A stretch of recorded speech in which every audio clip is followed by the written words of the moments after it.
9 जुलाई को प्रस्तावित देशव्यापी हड़ताल के समर्थन में लखनऊ में बैंक कर्मियों ने जोरदार प्रदर्शन किया। United forum of bank unions के नेतृत्व में आयोजित इस प्रदर्शन में विभिन्न बैंकों के कर्मचारियों ने भाग लिया और सरकार तथा बैंक प्रबंधन के खिलाफ नारेबाजी की।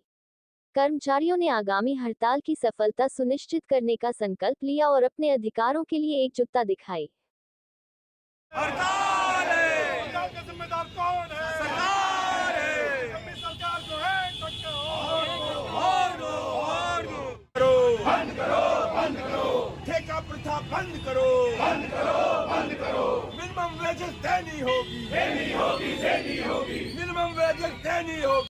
जिंदाबाद, जिंदाबाद। मजदूर एकता जिंदाबाद, जिंदाबाद, जिंदाबाद। आंदोलन हमारा जिंदाबाद, जिंदाबाद, जिंदाबाद। आंदोलन हमारा जिंदाबाद, जिंदाबाद, जिंदाबाद। ताल हमारी जिंदाबाद, जिंदाबाद, जिंदाबाद। ताल हमारी जिंदाबाद, जिंदाबाद। AIB जिंदाबाद, जिंदाबाद, जिंदाबाद। UPBU जिंदाबाद, जिंदाबाद, जिंदाबाद। UPBU जिंदाबाद, जिंदाबाद, जिंदाबाद। लड़ेंगे, लड़ेंगे,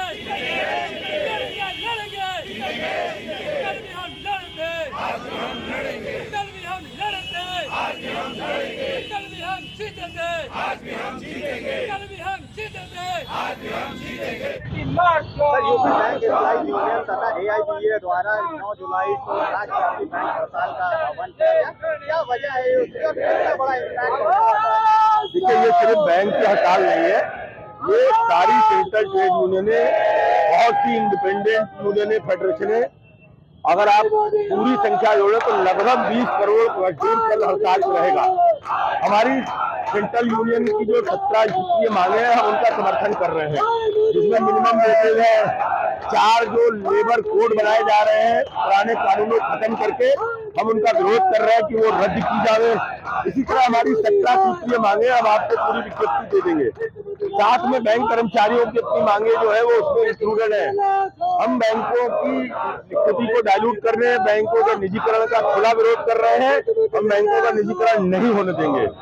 जितनी हमारे बैंकों में भर्तियां होनी चाहिए उतनी नहीं हो रही है। शाखाओं में स्टाफ की बहुत कमी है। आप लोग भी जाते होंगे तो आपको वहाँ काम में भी कई बार दिक्कत है। हमारा ये कहना है जितने पद रिक्त है वो तुरंत भरे जाएं। चतुर्थ श्रेणी के लगभग हजारों पद खाली पड़े हैं, जिसमें दिहाड़ी पे लोगों को रखा जा रहा है। सुप्रीम कोर्ट का भी नियम निर्णय है कि भाई समान कार्य समान वेतन, लेकिन उन कर्मचारियों को नहीं रेगुलराइज किया जा रहा है, न उनको प्रॉपर वेजेस दी जा रही है। हायर एंड फायर है, जब मर्जी आए रखो, जब मर्जी आए हटाओ। तो हमारी मांग है कि उनको रेगुलराइज किया जाए। हम लोगों की मांग है कि हमको UPS नहीं चाहिए, NPS नहीं चाहिए। हमारी लगातार मांग है कि कर्मचारियों को ओल्ड पेंशन स्कीम के दायरे में लाया जाए।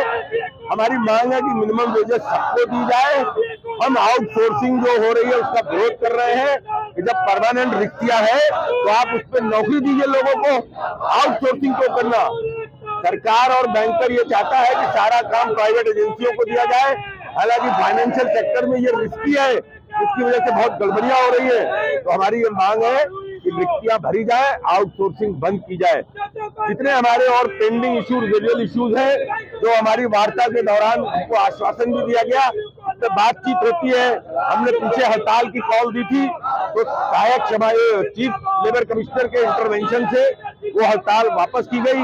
उसमें हमको आश्वासन भी दिया गया, लेकिन अभी तक हमारे वो पेंडिंग मुद्दे रिजॉल्व नहीं हुए हैं। तो हमारी ये भी एक मांग है कि जितने पेंडिंग इश्यूज है सारे रिजॉल्व किए जाए। इन्हीं मांगों को लेके 3 बैंकों की यूनियनें, जो 3 मुख्य बड़ी है, सबसे बड़ी और पुरानी union all India bank employees association, हमारा अधिकारी विंग है all India bank officers association, और bank employees federation of India, इसके संग बीमा, कोयला, खनिज, रक्षा, सारे क्षेत्रों के लोग, लगभग 20 करोड़ लोग कल हड़ताल करेंगे।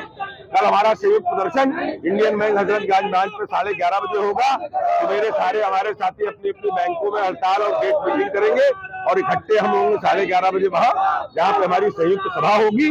इसके बाद आगे का कार्यक्रम जो हमारी केंद्रीय नेतृत्व बताएगा वो किया जाएगा।